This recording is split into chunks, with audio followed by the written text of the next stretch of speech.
누가복음 9장 10절부터 20절까지 읽겠습니다.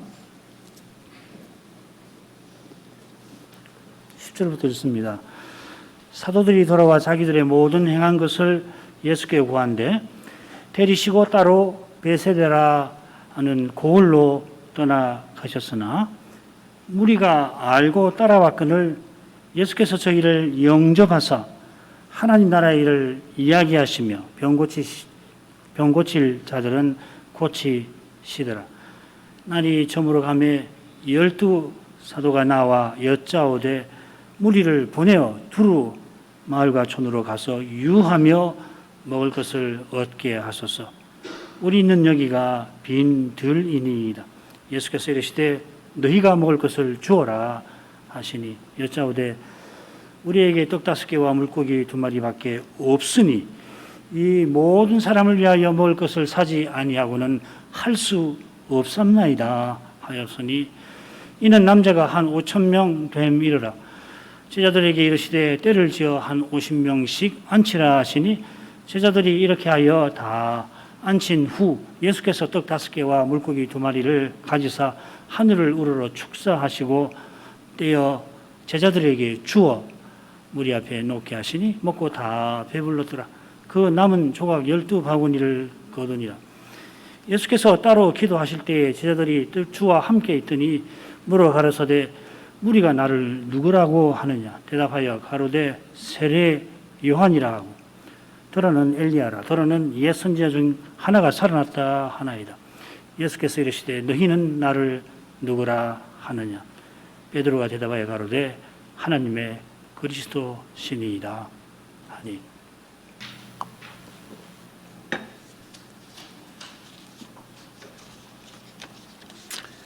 주님께서 돌아온 사도들의 보고를 받으신 후에 그들을 따로 데리고 베세다로 가셨습니다. 이 베세다가 헤롯 안디바스죠. 동생 빌립의 영토라. 이 헤롯 안디바스의 감시를 잠시 피하기에 좋습니다. 또 제자들도 온 촌을 돌아다니며 말씀을 전해서 고된데 그 고된 일에서 잠시 쉬기도 해야 하고 또한 이 무리의 환호에서 잠시 제자들이 떠나 있을 필요가 있었던 것 같습니다. 그런 목적으로 주님께서 사도들만 데리고 가신 것입니다. 그런데 주님의 기대와는 달리 무리들이 어떻게 알고서는 따라오게 됩니다. 11절 말씀이 그것입니다. 주님께서 무리를 환영하고 영접하고 오랫동안 가르치시는데 날이 저물기 시작하자 이 무리가 먹을 것이 없어서 문제가 생기게 됩니다. 12절부터 14절 상반절까지 사도들더러 너희가 먹을 것을 주어라 하시고는 오병이어로 주님께서 친히 무리를 먹이십니다. 14절 하반절부터 16절까지고 그리고 17절은 다들 배불리 먹었고 그 남은 것을 거두니 12강조리가 되었다 하는 말씀입니다. 줄거리는 이렇습니다. 오병이어 표적을 보십시다. 11절 무리가 알고 따라왔거늘 예수께서 저희를 영접하사 하나님 나라의 일을 이야기하시며 병 고칠 자들은 고치시더라. 주님께서 배를 타시고 이 동북쪽으로 가신다는 것을 무리가 알고서는 그러니까 얼마나 관심이 많은지 모릅니다. 일거수일투족을 다 살피고 배 타고 가시는데 보니까 동북쪽으로 가시는구나 하고서 이 베세다까지 따라온 겁니다. 어떻게 따라갔나 하는 전경은 마가복음에 비교적 상세히 나옵니다. 무리가 배를 타고 주님을 따라갔던 것은 아니고 자기 마을에서 걸어서 갑니다. 그러니까 주님의 배가 호수를 가로질러서 간 게 아니라 호숫가를 따라서 갔습니다. 아마도 동북쪽의 대칭인 서북쪽, 가버나움이나 이런 쪽에서 배를 타고서 베세다로 간 게 아닌가. 그래서 호숫가 쪽으로 연안으로 해서 쭉 배가 가니까 사람들이 어디로 가시는구나 방향도 알고 또 따라갔던 겁니다. 그래 배에 오르신 것을 본 사람들이 호숫가로 따라가면서 주변 사람들에게 알리고 또 함께 따라갔습니다. 심지어 어떤 사람들은 주님께서 베세다로 가시는 것을 알고는 아예 그냥 달려서 먼저 베세다에 가 있는 사람도 있었다 했습니다. 주님께서 그들을 영접하십니다. 마가복음에는 그들을 목자 없는 양으로 여기시고 불쌍히 여기셨다 하였습니다. 이 목자 없는 양이라고 하는 것은 구약 시대의 지도자들에게 버림받은 백성, 지도자들이 백성을 돌보는 것이 아니라 오히려 백성들을 착취해서 자기 배만 불리는 그런 상태에 있는 양의 처지를 목자 없는 양이라 했습니다. 목자 없는 양들을 건지려고 여호와께서 여호와의 종을 친히 세상에 보내신 겁니다. 마태복음에는 나는 이스라엘 집에 잃어버린 양에게 보냄을 받았다. 목자라의 말씀이죠. 자, 그런데 무리가 빈들까지 주님을 따라왔지만은 이 목자이신 주님을 따른 건 아닙니다. 주님이 환영하나 주님을 환영하지만은 목자로서는 영접하지를 않습니다. 원래 목자 없는 양인데 이제도 역시 그런 상태에 있다는 겁니다. 그런 것들을 주님은 사랑으로 영접하십니다. 그들에게 가장 절실한 하나님 나라에 관해서 말씀하시고 또 그들 가운데 병든 자들에게 절실한 병 고침을 베푸십니다. 우리 성경에 병 고칠 자라 이렇게 되어 있죠.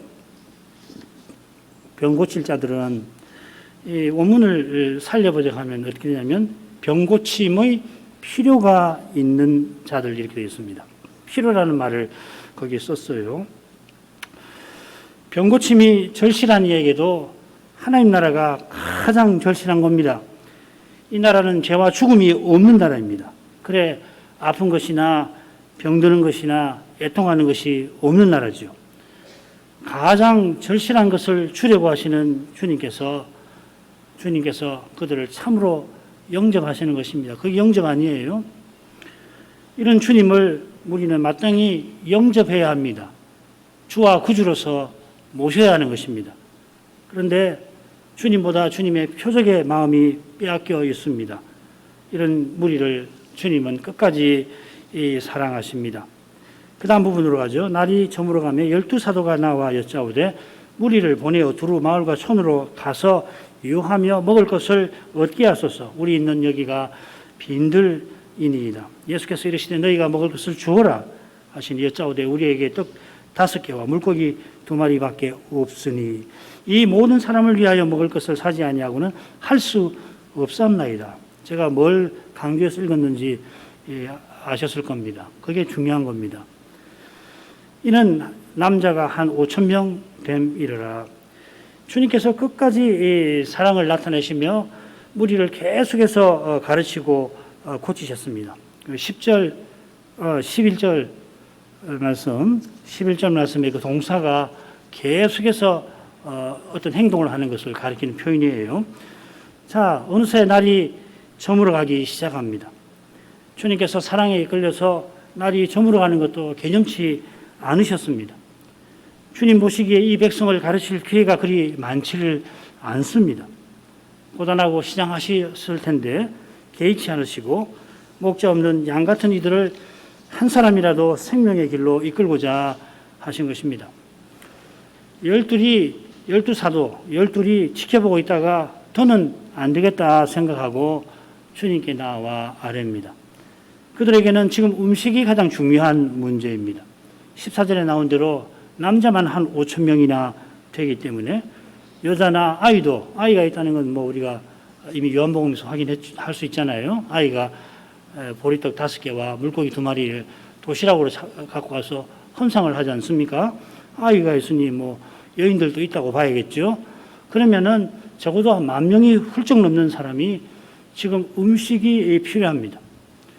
누가는 신약 성경 여기만 나오는 표현 하나를 쓰는데 에피시티스몬이라고 하는 아주 희귀한 낱말로 하나 써서 사도들이 지금 얼마나 다급한가 그 심정을 이 낱말로 조금 표현을 합니다. 이 표현은 뭐냐면 꼭 필요한 일용할 양식을 가리키는 말이에요. 사도들 생각에는 이 모임도 좋고 중요하지만은 지금 당장 파해야, 보낸다는 말이 파한다는 말입니다. 파해야 할 만큼 상황이 절박합니다. 먹는 것도 먹는 것이지만 멀리서 온 사람들이 잠자는 일도 문제가 될 수 있습니다. 유하여 이런 문제가 생기지 않으려면 당장에 무리를 보내야 합니다. 모임을 지금 파해야 합니다. 주님께서 사도들에게 너희가 먹을 것을 주어라 하십니다. 요한복음을 보면은 친히 어떻게 하실 것을 아시고 이런 말씀을 빌립에게 건넸다 이렇게 되어 있죠. 주님께서 왜 이런 명령을 내리셨을까? 사실 잘 모르겠습니다. 다는 모르겠고요. 다만 이 사도들을 들어 너희 자신과 너희가 처한 이 현실이 어떤 것인지 한번 살펴봐라. 예수님께서 그걸 요구하시는 것 같습니다. 사도들이 얼마 전에 불과 며칠 전까지만 가는 곳마다 귀신을 쫓아내고 병자를 직접 고쳤습니다. 주님께서 주신 능력과 권세가 얼마나 놀라운지 직접 체험을 한 사람들입니다. 주님께서 능력과 권세 주신 뜻이 하나님 나라에 있는 것인데 지금 사도들은 그 나라보다는 그 나라의 능력, 희한한 능력에 마음이 쏠려 있는 겁니다. 우리가 주님보다 주님의 표적의 마음에 뺏겨 있는 것과 근본적으로 비슷한 면이 있어요. 제자들이 여기 똑같은 건 아니지만은 결국 같은 문제에 딱 걸려 있는 것이죠. 주님이 표적을 행하신 뜻이 참된 의와 영원한 생명 주시는 데 있습니다만은 우리는 이방인처럼 뭘 먹을까 하는 염려에서 벗어나고자 할 뿐입니다. 하늘아버지께서 구하지 아니하여도 주시니 날마다 먹고 살게 하시는데 그런데 이 아버지의 사랑을 깨닫지 못하면은 세상 염려에서 벗어나지를 못하게 되는 것입니다. 그러니까 주님의 표적을 잘 깨닫고 그리스도를 알면은 하늘아버지의 사랑을 알게 되는데 그러지 않으면은 날마다 이 사랑을 받고도 실질적으로는 뭘 먹을까 하는 염려에 휩싸이게 되는 것이 우리지요. 세상 염려에 갇히면은 거기서 벗어날 길을 찾으려고 애쓰게 됩니다. 갇히는 것 자체에 뭐냐면 생존의 본능이 작동한다는 이야기죠. 사람에게 제일 중요한 게 생존 본능입니다. 우선은 살아야 하는 것이죠. 그건 뭐 위기에 닥치면 누구나 할 것 없이 살려고 발부둥을 치지 않아요? 그러니까 벗어날 길을 찾으려고 애쓸 수밖에. 주님의 표적에서 그 길을 본 무리는 표적에서 정작 보아야 할 것을 보질 못하고 표적에서 저분을 왕 삼아야 되겠다 했던 거죠. 제자들은 얼마 전에 표적을 직접 행한 사람들인데 본 사람들이 아니고 직접 행한 사람들인데도 무리와 같이 그 염려를 해결하는 데에 마음이 쏠려 있습니다. 그런 그들에게 너희가 먹을 것을 주어라 하시고서 그들이 어떻게 귀신을 쫓아냈나, 가는 곳마다 귀신을 다 쫓아냈나, 병자를 고칠 수 있었나, 그렇게 표적을 행하게 하신 뜻이 어디 있는지 한번 생각해 보아라 하시는 것이 우리는 지금 들어도 깨닫지 못하고 사도들은 듣고 깨닫지만은 그 깨달음이 놀랍게도 둔합니다. 우리가 뭐 사도들 손가락질할 자격도 없습니다만은 성경을 보면 그래요. 우리의 모습이죠.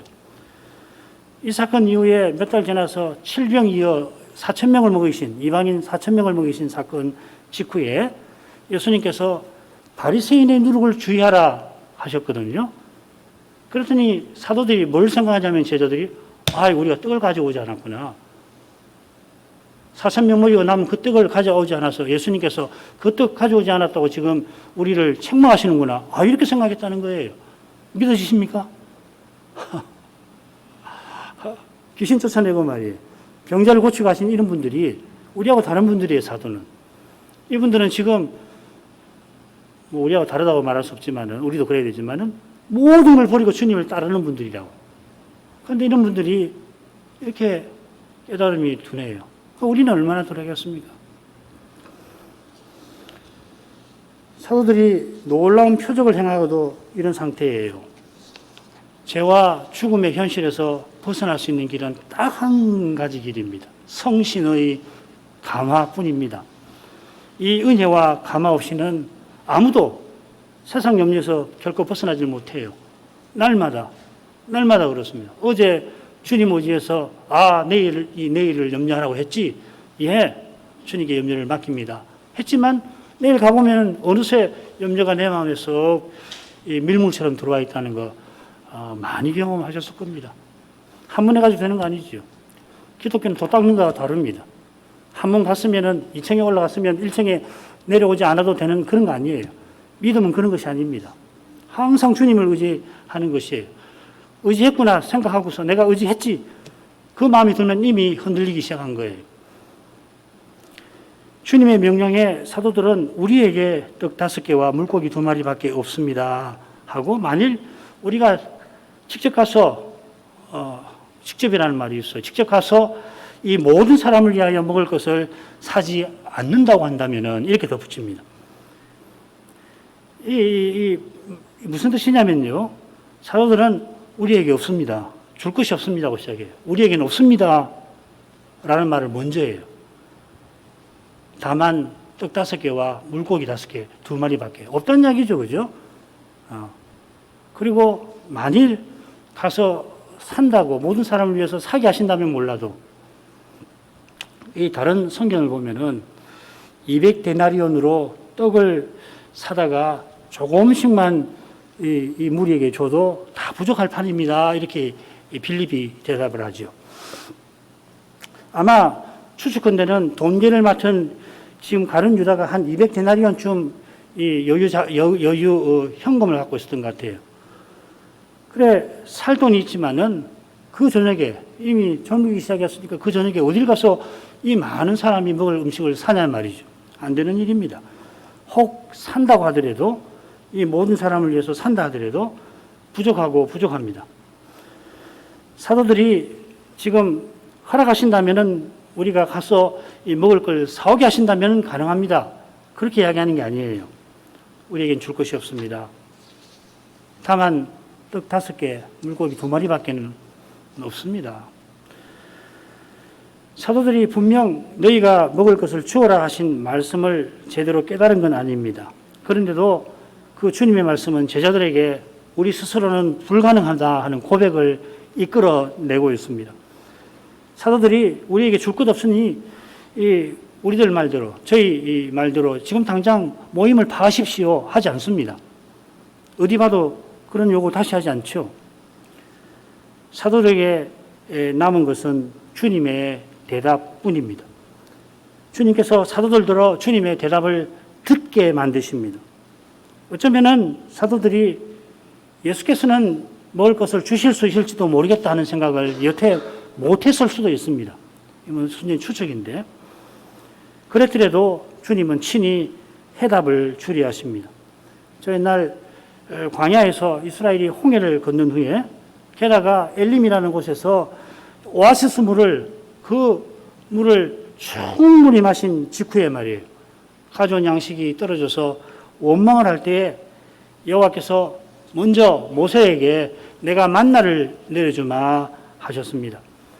이스라엘이 하나님께 구하지 아니하고 그저 원망만 했는데, 모세를 원망했을 뿐인데 여호와께서 그들이 구하지 아니한, 실은 구할 수도 없는 하늘 양식을 주신 것입니다. 지금 사도들이 이스라엘처럼 구하지 아니하는데도 혹은 구했을 수도 있습니다. 주님께서 대답을 주셨을 수가 있고, 어쩌면은 사도들이 스스로 불가능하다 고백하게 하고서 주님의 대답을 구하게 하셨을 수도 있겠습니다. 어느 것이 더 나은지 잘 모르겠습니다. 중요한 것은 주님의 해답이죠. 구하지 않아도 주시는 이가 주님이시니 구하는 이에게는 기꺼이 주실 것입니다. 이걸 꼭 기억을 하시면 좋겠습니다. 게다가 주님의 대답은 그저 먹을 것을 주시는 것만 아닙니다. 무리와 사도에게 절실한 것은 실은 떡이 아닙니다. 물론 이게 많은 사람이 음식을 못 먹으면 문제가 생길 수는 있지만, 한 끼, 2끼 안 먹는다고 난리 나는 것은 아니잖아요. 영혼의 구원에 있어서 한두 끼를 굶었다고 해서 영혼의 구원에 치명타를 입는 게 아니지 않습니까? 주님이 주시려고 하는 것은 하나님의 입에서 나오는 모든 말씀, 그 말씀을 조차 살도록 권하시는 것입니다.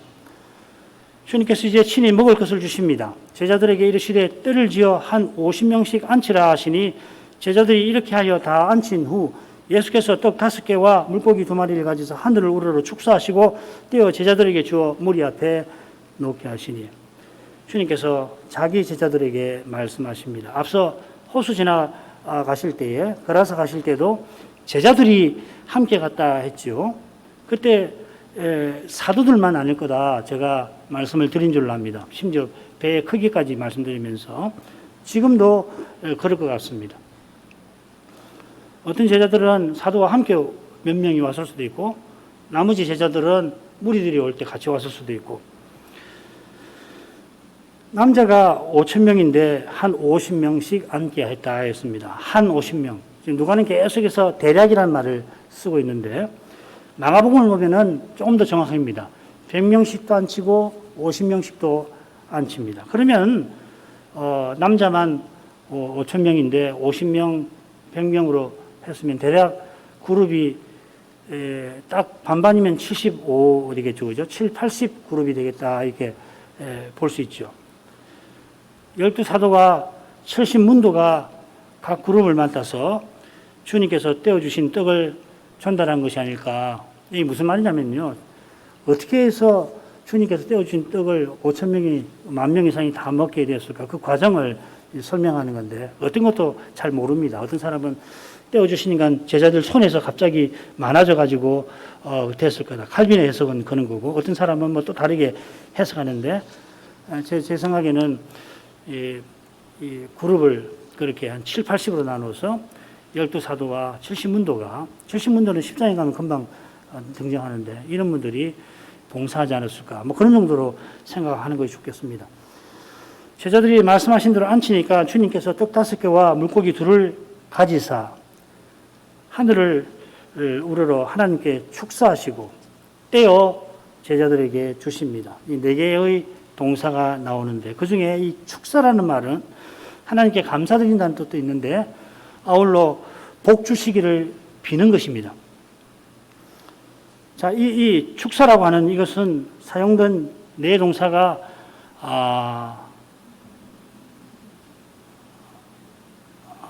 성찬식 때, 성산 제정하실 때에 성산 제정하시는 마지막 6월절에 그대로 나오는 점에 주목하게 합니다. 주님께서 축사하셨다는 것은 이 표적이 그리스도와 하나님 나라를 가리키고 그리스도와 하나님 나라가 우리에게 참된 구원이요 복임을 나타냅니다. 가리킨다, 나타낸다. 이 성찬의 의미죠, 그죠? 성례의 의미, 표징의 의미 말이에요. 성찬의 떡과 포도주 그 자체가 주님의 몸과 피인 게 아니라 오직 성신께서 믿음으로 참여하는 자에게 그리스도의 살과 피를 마시게 하십니다. 그리스도를 얻게 하십니다. 그처럼 지금 주님께서 신비하게 주시는 떡은 오직 주시는 그 예수님을 영접하는 자만이, 믿는 자만이 영생에 이르는 떡이 될 것입니다. 달리는 신비한 떡을 먹었지만 썩는 양식을 구하게 되는 것입니다. 그러니까 먹었더니 효과가 없다는 문제가 아니에요. 먹었는데 생명이 이르는 양식이 안 돼서 안 됐다 이런 정도가 아니죠. 썩는 양식을 구해서 결국 어떻게 하느냐? 예수를 떠나는 거예요. 예수를 반대하는 거예요. 이 점이 있다는 겁니다. 그냥 먹으면서 좋다 하는 것이 아니란 말이에요. 성찬 말할 것도 없죠. 지금 많은 사람들이 이 신비한 떡을 먹고서도 표적을 직접 경험하고서도 썩는 양식을 구하게 돼요. 하나님 백성인데 썩는 양식을 망한다는 이야기예요. 썩는 양식을 구한다는 것은. 그러니 지금 주님이 얼마나 간절한 심정으로 아버지께 복 주시기를 구했는지 우리가 조금은 헤아릴 수가 있을 것 같습니다. 지금 수천 명, 아니 10,000명이 넘는 사람이 주님이 주시는 떡을 먹는데 그중에 제자들을 비롯해서 몇이라도 하나님의 구원의 복을 썩지 아니하는 떡을 구하기를, 썩지 아니하는 떡이신 그리스도를 영접하기를 구하셨을 겁니다. 17절로 가겠습니다. 먹고 다 배불렀더라. 그 남은 조각 12바구니를 거두니라. 사도들이 염려한 대로 무리가 다 배가 고픈 까닭에 다들 먹고 배불렀습니다. 적도의 성자라 칭송을 받고 노벨 평화상을 받은 바 있는 어떤 신학자는 주님께서 떡 5개를 아주 잘게 쪼개가지고서요, 한 입 안 할 겁니다. 여러분 아마 요즘에 동영상이 있을 텐데 그 근동 지방에서 만든 떡 있잖아요. 밀가루 반죽으로 딱 열을 가해서 만드는 납작한 떡인데 한 입 안 할 겁니다. 요걸 말이에요. 5개니까 10,000명이라 치면은 이만한 걸 가지고 2,000조각을 내 가지고서 나눠줬다는 거예요. 신학자라는 사람이 2,000조각 만드는 것도 쉽지 않겠다 생각을 했어요. 그렇잖아요. 빵이 부스러지기 쉬울 텐데 이만한 걸 가지고서 어떻게 2,000조각을 만드나. 그 재주도 보통 재주는 아니겠다. 그러고서 물론 그분이 아프리카 사람들을 위해서 희생 봉사한 것이야 그 칭송받을 만하지만은 주님께 대해서 대하는 태도는 절대로 용납할 수가 없어요. 이게 무슨 신학이냔 말이에요. 이것과 비슷한 게 도시락 이론이지요. 우리나라 추경이라는 사람도 그 해석을 따릅니다. 예수님이 막 책망하시니까 다들 나 혼자 먹어야지 하고 도시락을 챙겨와가지고서는 예수님 말씀 듣고는 아이고 내가 이기적이구나 하고 도시락을 꺼내서 먹었다는 거예요. 그리고 남은 것이 12바구니. 이게 로마 가톨릭을 대표한다는 그 고위 성직자 입에서 나오는 해석이에요. 우리가 이런 시대를 살고 있습니다. 이거 뭐 옛날 같으면 누가 이렇게 이야기했으면 칼빈 시대에 누가 이야기했으면 어떻게 됐겠어요? 그 사람 살아남지 못했을 겁니다. 지금은 그런 사람이 더 많아요. 더 많은 정도가 아니고 우리처럼 이렇게 주님이 표적을 행하셨다. 너희들 미개인 아니냐? 무슨 기적을 말하느냐? 그러잖아요. 정신 안 차리면은 이런 조롱에 견디지 못할 수가 있습니다. 그러나 누가는 다 배불리 먹었다고 기록합니다. 누가만 아니라 다른 세복음서 기자도 똑같이 증언합니다. 예, 일치되게 증언해요. 다 배불리 먹고도 남은 조각이 12바구니나 되었다 하였습니다. 이런 것도 믿지 못하면 어떻게 예수님이 우리의 죄를 사하시고 영원한 생명을 주시는 것을 믿겠습니까? 어림없는 이야기죠. 안 믿어요. 이런 기적을 못 믿으니까 주님의 부활을 안 믿는 것이에요. 그 주님의 부활을 말하긴 하지요. 신학자니까. 그 부활이 뭡니까? 기껏 남 도와주는 것이에요. 그게 부활이라는 거예요. 그게 무슨 부활이냐고요. 이 세상에서는 부활이라는 말로 치부하면서 사람들의 도덕을 진작시키는 효과는 있겠지요? 기독교는 그런 거 아니에요. 우리 믿는 그리스도는 살아나신 분이라고요. 지금도 우리에게 부활의 생명을 주시고 계시는 거라고요. 그 부활의 생명은 그리스도처럼 살게 하시는 생명이에요. 그리스도를 나타내게 하시는 생명이라고요. 교회가 타락해서 이런 모습을 보기가 너무도 희귀하니까 다들 냉소주의로 갈 수 있습니다만은 그럴지라도 주님은 이 순간에도 그런 교회를 세우시는 거예요. 그래서 음부의 권세가 이기지 못하는 교회를 세우리라 하시고 세우고 계시는 거예요. 죽음을 이기는 교회 말이에요. 죄와 죽음의 권세에 굴하지 아니하고 그 죽음을 간통하는 그런 신앙 말이에요. 이게 기독교라고요. 이런 믿음을 가지셔야 합니다. 아무리 교회가 타락하고 어려움이 있더라도 타협해서는 안 되는 거예요. 이런 믿음을 가져야 구원에 이르는 것이고 이 시대를 이기는 것입니다. 이것이 굳건하지 않으면은 이런 이야기가 온 세상을 뒤덮는 그런 현실에 빠지면 그런가? 그래야 사람들끼리 화목하게 지내고 문제 없는 거 그게 무슨 기독교냔 말이에요. 아니거든요. 그리스도의 몸과 그리스도의 지체로 존재하고 사는 것 이것이 기독교의 본성이에요. 이것을 포기하면 안 됩니다. 남은 조각을 버리지 아니하고 거두었습니다.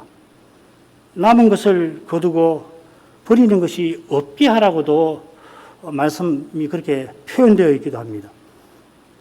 주님께서 표적을 정하신 듯이 고귀하니 표적의 결과물도 함부로 다루지 말 것입니다. 그처럼 하나님께서 주신 데서 하나님의 사랑을 맛본 사람은 누구든지 먹고 남은 것을 아무렇게나 버릴 수가 없을 거예요. 그 다음 대목인데, 이건 이 오병이어 사건과 지금 누가가 기록하는 이 사건의 의미를 생각하기 위해서 조금 생각하고 마치려고 합니다. 누가 선생은 오병이어도 아주 짧게, 가장 짧게 기록합니다. 마태나 마가나 심지어 요한과 비교해 보면은 상당히 절수가 적습니다.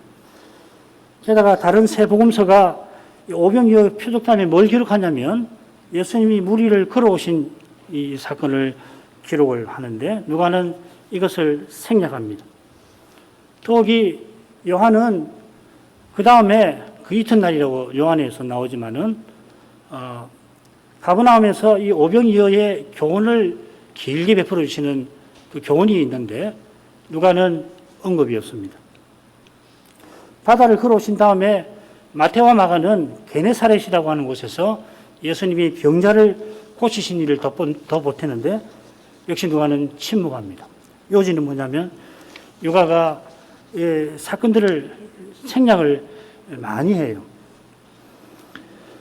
이것은 긴 예루살렘 여행기와 붙어 있을 겁니다. 누가는 마태나 마가와 달리 많은 사건, 아까 말씀드린 서너 가지만 아니고 훨씬 많은 사건을 여기서 생략합니다. 바리새인들의 공격이나 수로보니게 여인의 딸을 고치시는 것이나 또 4,000명을 먹이신 거, 그리고 바리새인과 사두개인이 공격하는, 이게 다 빼버립니다. 예수님께서 예루살렘을 올라가시는 장면으로 곧장 나아갑니다. 달리 표현하면 지금 우리가 살피는 사건들은 모두 예수님의 십자가를 재촉하는 것입니다. 자, 어떤 것인지 한번 한 두 가지만 생각해 보죠. 오병이어 사건 직후에 있었던 두 사건, 바다를 걸어오신 거, 가버나움 회당에서 교훈하신 사건 한번 보죠. 예수님께서 오병이어 사건 직후에 서둘러 제자들을 배 태워서 먼저 보냅니다. 마태나 마가에 다 나오는 겁니다. 즉시 제자들을 재촉하사. 이것은 오병이어 표적을 보고 무리가 예수님을 왕으로 세우려고 한 것과 붙어 있습니다. 사도들이 이 일을 보고 무리의 환호에 휩쓸리지 않도록 하려고 무리와 떨어지게 하십니다. 이어서 주님께서 가버나움에서 오병이어 표적에 담긴 교훈을 길게 베푸시는데, 이 교훈을 듣고 많은 무리가, 거기는 요한복음은 제자라고 되어 있습니다. 제자를 좀 넓게 쓰는데 많은 제자가 한몫 주님을 떠납니다. 그래서 주님께서 제자들에게, 사도들에게 너희도 가려느냐, 참 애절하게 느껴지는데 그런 질문을 던지시죠. 자, 이런 것이 우리가 누가복음 9장 18절 이하에, 그리고 28절 이하의 사건을 이해하는 데 중요한 배경이 됩니다. 그처럼 주님께서 가이사랴 빌립보에서 제자들의 고백을 받기 전에 있었던 사건들을 한번 보십시다. 긴장이 일어나요. 오병이어 사건 이후에 예루살렘에서 바리새인과 서기관이 와서 정결법을 들어 주님을 공격합니다. 그 공격을 받고 주님은 잠시 아예 가나안을 떠나버리셔요. 두로와 시돈으로 가시지요. 가서 수로보니게 여인의 딸을 고쳐주십니다. 그리고 이방인의 땅에서 4,000명을 먹이십니다.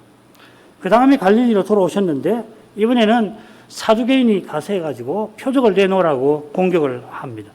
그리고 주님께서는 다시 이방인의 땅 가이사랴 빌립보로 가시게 되고, 이게 9장 28절은 9장 20절, 지금 우리 살피는 이 대목 18절 이하의 대목과 연결되는 겁니다. 주님이 십자가로 가시는 길이 더욱 험난해지는 겁니다. 자, 이런 배경에서 마지막 부분 18절부터 27절까지를 살펴보겠습니다. 먼저 주님께서 제자들에게 주님에 관하여 물으십니다. 18절부터 20절까지. 베드로의 바른 대답을 들으시고 주님께서 고난과 죽으심과 다시 사심에 관하여 알려주십니다. 21, 22절.